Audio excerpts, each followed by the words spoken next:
How's it going, folks? This is Peter at the Shalom Peace, and I figured we could get together and talk about tithing. There were some questions recently that some of my close circle friends asked me about, and so I figured, I'd work out some of the details, iron out some of the details, and see if we can get a closer understanding of how we've been probably missed tithing for a couple thousand years. So I'll try to figure it out all tonight, though. So don't worry, just hang in, and we'll get it all figured out right now. All right. So let's get some hot points here. The topic. Let's see. First of all, we're talking about tithe: who, what, when, where, how, and why. Then also the feasts. Are they for now? Are we supposed to be doing feasts right now? There's also a tithe prayer. A lot of people don't realize that. In our community, a lot more people are becoming aware of things like this, but there is a tithe prayer in the scriptures. We'll go over that in a minute. Did you know that you are supposed to eat the tithe? You are supposed to throw a big party with the tithe. And if you don't believe me, you're going to have to hang tight, strap on your seatbelt, and listen to what's about to be said, because it's all right here in the scriptures. It's not easy to do a study on tithing. Let me tell you, there's a lot of details. Anyway, so just to try to conquer this, and then tell you details like the high priest only gets 1% of the 10%. Things like that. People are going to be like, "What? That's unbelievable. What are you talking about?" The congregation throws a party with 9% of the tithe. That's actually what happens. It's during the feast also. We're talking about first fruits, the coat. All right, let's see. I think that's the main topics right there. So anyway, the tithe: who, what, when, where, how, and why. Deuteronomy 12:17 talks about. Let's just go to Deuteronomy 12:17 real quick. I thought I had this all set up, but I didn't. You just hang on, okay? All right, 12:17. We're looking at 18 to 26. Sorry, 12:17. Here we go. The firstborn of the tithe, eat within your gates. 17. Lo teishel, you are not permitted to eat leishel besricha, besiricha, basically your cities. Me'eser de geincha, the tithe. Me'eser, so 10, from the 10th. Legeincha of your grain, v'tzhirishucha, v'yezhirucha, of your wine, of your oil, v'bachorz, v'chorcha, of the firstborn of your cattle, v'tzoncha, of your flocks, v'chen nederecha, and all your vow offerings, esher tador, that you vow, v'nevid zicha, from your free will offerings, and from the portions set apart with your hand. So we see there's going to be some free will offerings, and there's a tithe. So which one's which? So basically, the free will offering has been taken in the Christian church format for thousands of years. When they pass the plate, the offering plate, that's a free will offering. That is not a tithe. It is also not a tithe to just give 10% to a church for any reason. That is also not a tithe. That is a free will offering. A tithe is given specifically. It's supposed to be done in a feast. The tithe prayer. Let's keep going back here. The feasts are now. So just in case anybody's thinking, "Oh, we don't need a feast. What are we doing with the feast? That's all in the Old Testament. This is the New Testament, right? All that stuff." Well, we see, of course, all the apostles. This isn't in my notes, but all of the apostles are recorded to have observed every feast, every Jewish feast, up until the day they died. Every single one of them. So if all the apostles kept all the feasts, and then, 200 years under Constantine, the church changes, the Antonician fathers, and everything gets thrown out in this blanket discrimination against basically Jewry or Judaism, of Jewish feasts and Jewish observations, hundreds of years after the apostles, then there's something wrong there, right? So anyway, I don't want to spend too much time on that. Anyway, the feasts are now, and if you don't think the feasts are now because maybe you need a temple or you need the Ark of the Covenant or something like that, that's a mistake also. Because remember, back in Genesis chapter 14, Melchizedek, the king of Salem, Melchizedek, the king of righteousness, he's also the king of Salem. He had two titles in that passage. Abraham goes and wins back and gets his brother-in-law Lot, and gets him back. He was actually held captive. They took him as a slave. Anyway, Abraham goes, wins him back with a battle, gets him, and takes all the spoils too. Of those spoils, he gives it to this king who was also a priest to God. He wasn't just some king out there. He was actually serving and observing, having observations. There must have been some kind of order. If Melchizedek was out there and he's considered a priest, there was some kind of observations. There was priests. There was something going on. So guess what? One of those observations we see is a tithe. Abraham goes up to Melchizedek and gives him 10% of everything that was seized. Then another king comes along, king of Sodom, and he's like, hey, give me the people or whatever. What did he say?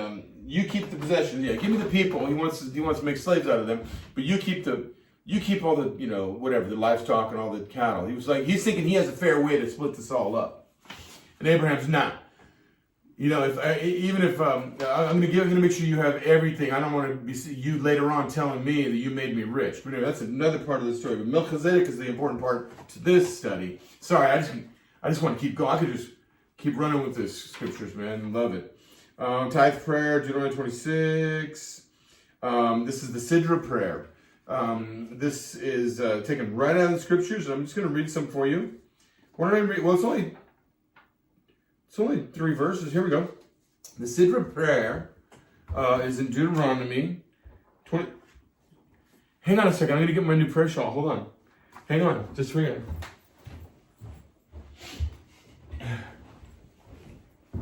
Aha! It's not, I'm not going to do this like in a traditional way. I'm not going to do the prayer shawl thing. We're going to get into that soon too. I got some Bible studies coming out. I'll tell you why too. Anyway, this is my new prayer shawl. It's about holiness, man. I think it's about covering. It's about things like that. It's not about ornament. All right, here we go. I'm going to give you an idea of what the prayer looks like. The Sidra prayer, Deuteronomy 26, 13 through 15, okay? 13, then thou shalt say before the Lord thy God, I have brought away the hallowed things out of mine house, and also have given them unto the Levi, and unto the stranger, to the fatherless, and to the widow, according to all your commandments which you have commanded me. I have not transgressed thy commandments, neither have I forgotten them. I have not eaten thereof in my mourning, when you see sorrow. Neither have I taken away aught thereof for any unclean use, nor given aught thereof for the dead. But I have hearkened unto the voice of the Lord my God, and have done according to all that thou hast commanded me. Look down, here it is. Look down from thy holy habitation, from heaven, and bless thy people Israel, and the land which thou hast given us, and thou swear unto our fathers, a land that flows with milk and honey. All right, so there's the Sidra prayer. I think, what did I cover? I covered that. Yes, the feasts are now. You don't need a temple to observe this feast, these tithes, these things like that. And we've covered that there's a prayer, right? And now we're going to talk about why. What do? We eat the tithe. Do we? Really? You're not supposed to just put it in a plate and have it passed around and everybody make a big collection and that's not our tithe? Or what about that 10% I just sent to the church? Or that, whatever it is. I give them a large sum of money. I send it to the church. That's I feel is my tithe. No, it's not your tithe. Your tithe is a feast. And we eat the tithe. Deuteronomy 14:23. And thou shalt eat before the Lord thy God in the place which he shall choose to place his name there, the tithe of thy corn, of thy wine, of thy oil, the firstlings of thy flocks, the herds and of thy flocks. And why? Why? That you may learn to fear the Lord thy God always. Wait a minute, why? Wait, what kind of reason is that? Now, hold on, wait a minute. I thought fearing the Lord, everybody, outside the church, they might say that it's a bad thing to fear God. No, it isn't. And why would we learn to fear God by having a big party, a feast in front of him? How would that make us all of a sudden fear God? Isn't this like, wouldn't that say to you, well, man, this God, he knows how to throw a party. Wouldn't that say that? Why would it teach you to fear God? Here's the element in that, I think, is that if you start celebrating before the person who's provided for you, and you acknowledge where it came from, you're going to know that channel, and you're going to honor that channel, and you're going to communicate with that provider, okay? And you're going to respect. It's going to come from your heart. This is called respect, man. Yeah, there's fear because he's a terrible and mighty God. He can correct things very quickly.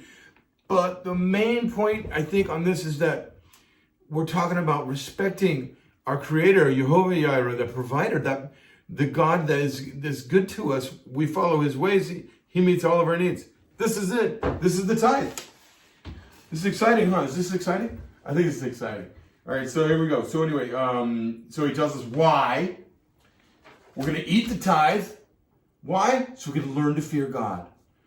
And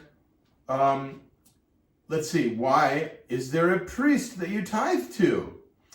On Exodus chapter 20, verse 16, in the Tanakh, it says that Moses received the Ten Commandments, or the children of Israel are listening, and they're seeing the mountain smoking and on fire, and they hear the shofar, and they hear the voice of God, and they turn and they go back down, and they're like, no. We're not gonna listen to this. They're like, Moshe, you speak to us and we will hear, but don't let God speak to us or we'll die.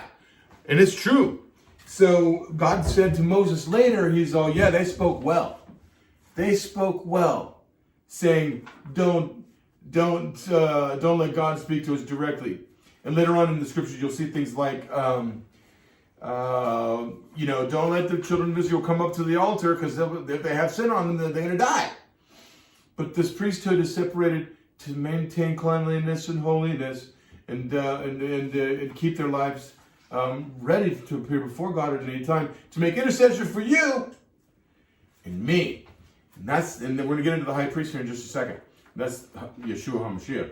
But we'll get into that in a second. But anyway, so now, who gets this 10%? The priest, because he's the one who's going to stand in the gap between me and God, you and God. Yes. 10% goes to the Levi. Well, excuse me. So here's the 10%. All right. Of that 10%, there's a 1% that goes to the high priest. Okay. And I'm going to give you the scripture in just a second. Why would it be that way? Well, there's thousands of Levites, priests, handling all of the work of, let's say, a temple or basically maybe there's the tent of meeting and whatever it is. There's all of these people doing all the service of the temple. Whatever it is, packing and reloading and setting up, and it's like a big production. You got to pay the roadies, So anyway, the roadies right there, pure and holy.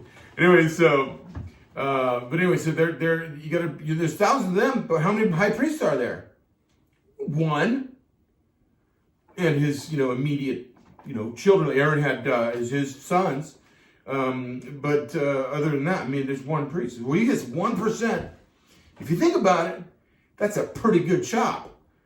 He's if thousands of guys are splitting up 10%, and one guy's getting the 10th of that, That's a pretty good split, man. If you're asking me, that's a pretty good split. So anyway, and they talk about the heave offering in Numbers 18:24, and it says, but the tithes of the children of Israel, which they offer as a heave offering unto the Lord, I have given to the Levites to inherit. Therefore I have said unto them, among the children of Israel, they shall have no inheritance. So the Levites have no inheritance except this 10%. And the Lord spoke to Moshe, saying, thus speak unto the Levites, right? And say unto them, when you take of the children of Israel the tithes which I have given you from them for your inheritance, then you shall offer up a heave offering of it for the Lord. And listen to this part, real close, ready? Even a 10th part of the tithe. What is that? A 10th part of the 10th.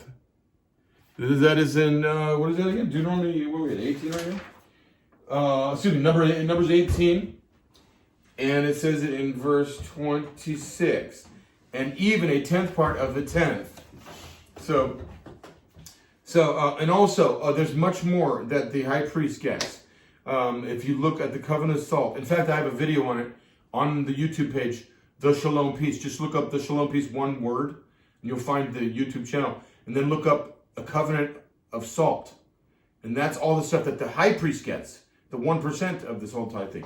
So anyway, all right, so, and this is your heave offering. You shall be reckoned unto you as though it were the corn of the threshing floor, and as the fullness of the winepress. Thus ye also shall offer a heave offering unto the Lord of all your tithes.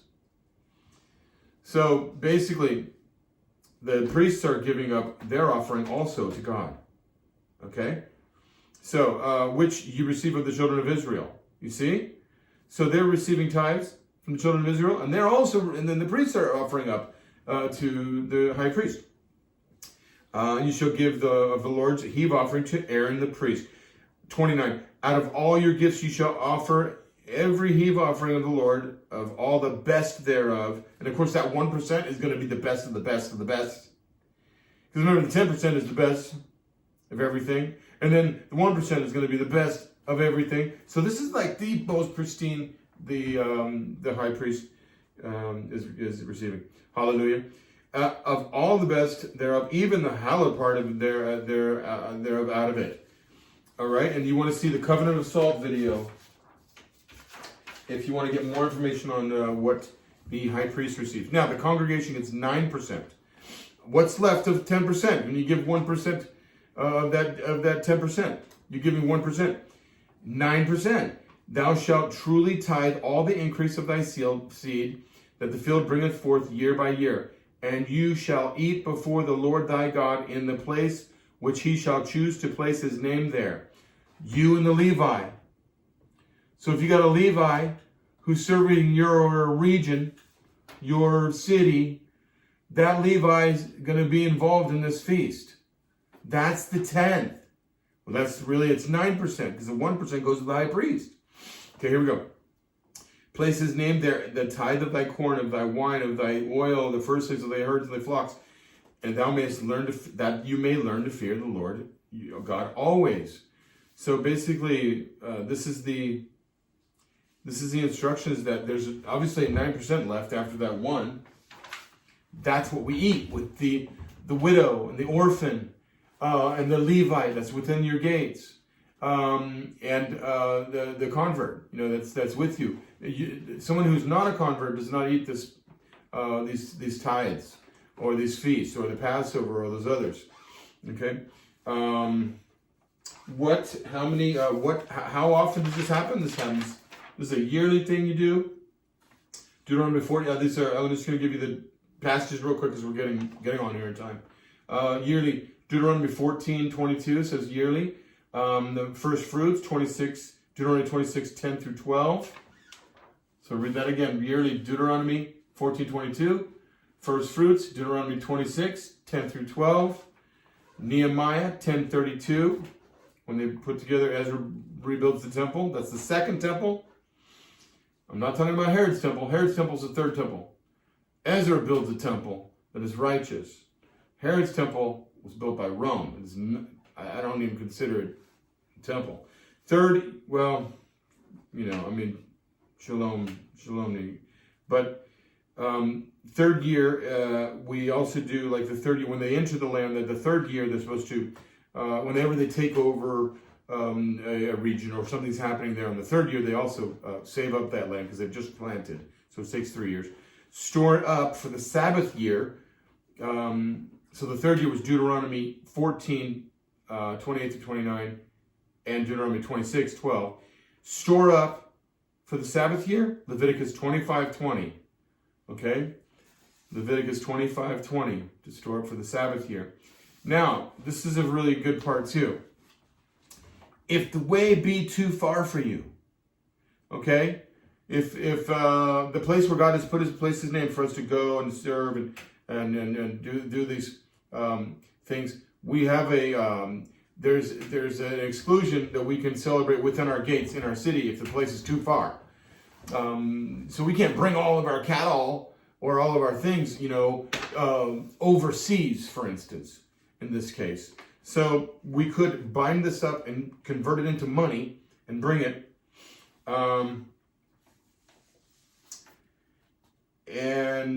That's also, so Deuteronomy 12 talks about all of this, 21. In the place which the Lord thy God has chosen to put His name there be too far for you, then you shall kill of the herd of thy flock that the Lord has given thee, and I have commanded thee, and you shall eat in thy gates, whatsoever your soul lusts for. This part about whatsoever your soul lusts for right there in Deuteronomy 14:26, it also talks about, which a lot of people, there's a lot of things to debunk here in tithing.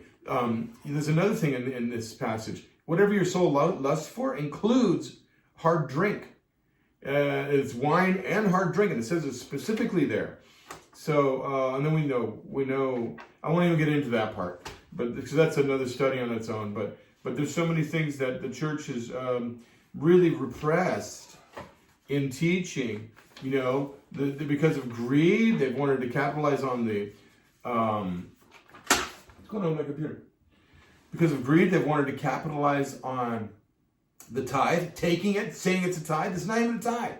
When you just give it, the full amount, don't even have a feast with it. That's a free will offering when you want to help the church, build a church, build feed the poor or whatever, So anyway, so let's I guess I'll finish up here. Jacob gave 10%. In Genesis 28:22. Here's some other references. Again, and I just want to finish up tithes that go to the priest. You can find at the Covenant of Salt on the YouTube channel. And thanks for sitting through all that. I know there's a lot of details to it. There's still even more. I'm sure you guys got more information and stuff's going to your head now, like bing, bing. Oh yeah, that's right. And then there's that passage and then this feast, and there's more to do in this feast and all that. There's so much. But anyway, just make sure you're ready to have a feast and observe the feasts with your tithe. That is where you give a tithe. Everything else is a free will offering, and that's beautiful too. All right, shalom, and I'll see you on the other side of the Jordan. All right, shalom.